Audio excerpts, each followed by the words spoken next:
বিদ্যালয়ের স্টুডেন্ট ওর এই নিউজটা একাত্তর টেলিভিশনে প্রকাশিত হয়। এই নিউজ আমাদের মাননীয় চিফ হুইপ মহোদয় জনাব নুরে আলম চৌধুরী এমপি, তিনি নিউজটা দেখার পরে আমাকে ফোন করেন এবং ওর খোঁজ খবর নেওয়ার জন্য বলেন। উনি আসলে বরাবরই একটু শিক্ষা অনুরাগী, প্রতি বছরই উনি অদম্য মেধাবীদের পাশে থাকেন। এবছরও তিনি তারই ধারাবাহিকতায় বলেছেন যে ও যদি ভালো জায়গায় ভর্তি হতে চায় বা ওর লেখাপড়া চালিয়ে যাওয়ার জন্য সে সবসময় তার পাশে থাকবেন বলে আশ্বাস দিয়েছেন।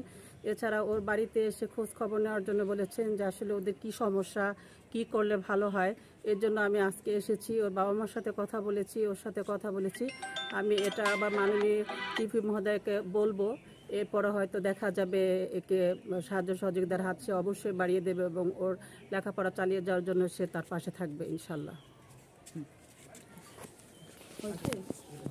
তবে মাননীয় চিফ হুইপ আজকে সামিয়ার ভাষায় যে তার পক্ষ থেকে এই মেধাবী শিক্ষার্থী ভাষায় মিষ্টি সহ এই উপজেলা পরিষদের নির্বাচিত ভাইস চেয়ারম্যান যেন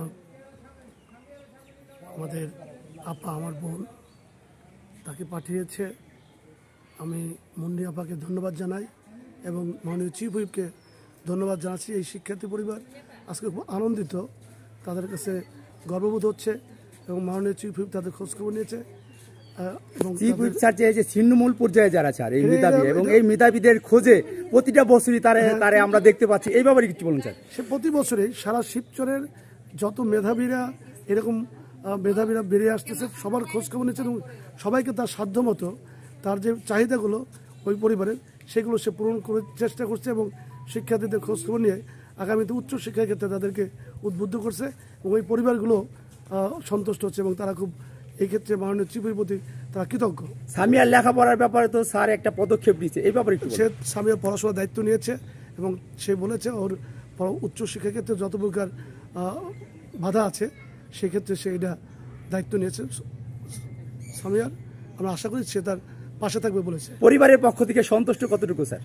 খুবই, এটা তো বুঝতেই পারছেন আপনি যে তারা এই পরিবার তো এরকম একজন ব্যক্তির সান্নিধ্য পাওয়া, এরকম একজন ব্যক্তির কাছ থেকে এই বাণী পাওয়া, এটা স্বপ্নের ব্যাপার। আর ভবিষ্যৎ খুবই উজ্জ্বল। ও যদি চেষ্টা করে পড়াশোনা করে তাহলে ইনশাল্লাহ এই দেশের একটা রত্ন হবে এবং নারী শিক্ষা বিস্তারের ক্ষেত্রে ওর যে ভূমিকা থাকবে সেটাও স্মরণীয় হয়ে থাকে। স্যার আমরা কি মনে করি যে শিবচর ছাড়াই ছিন্নমূল পর্যায়ে যে শিক্ষার্থীরা মেধা নিয়ে এই পর্যন্ত আসছে, প্রতিটা শিক্ষার্থীদের ব্যাপারে স্যার একটু অগ্রগতি হোক, চিফ হুইপ স্যার এবার একটু বলুন। সে অবশ্যই সেটা অলওয়েজ সে বলে, এটা আমাদের শিবচরকে তিনি শিক্ষা এবং স্বাস্থ্যনগরী করার জন্য তার যা প্রচেষ্টা এটা নিঃসন্দেহে আপনারা দেখেছেন।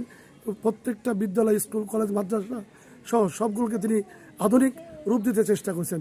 মানসম্মত পাঠদানের জন্য যে জাতীয় অবকাঠামো তৈরি করার দরকার এগুলো তিনি করেছেন। স্যার ধন্যবাদ।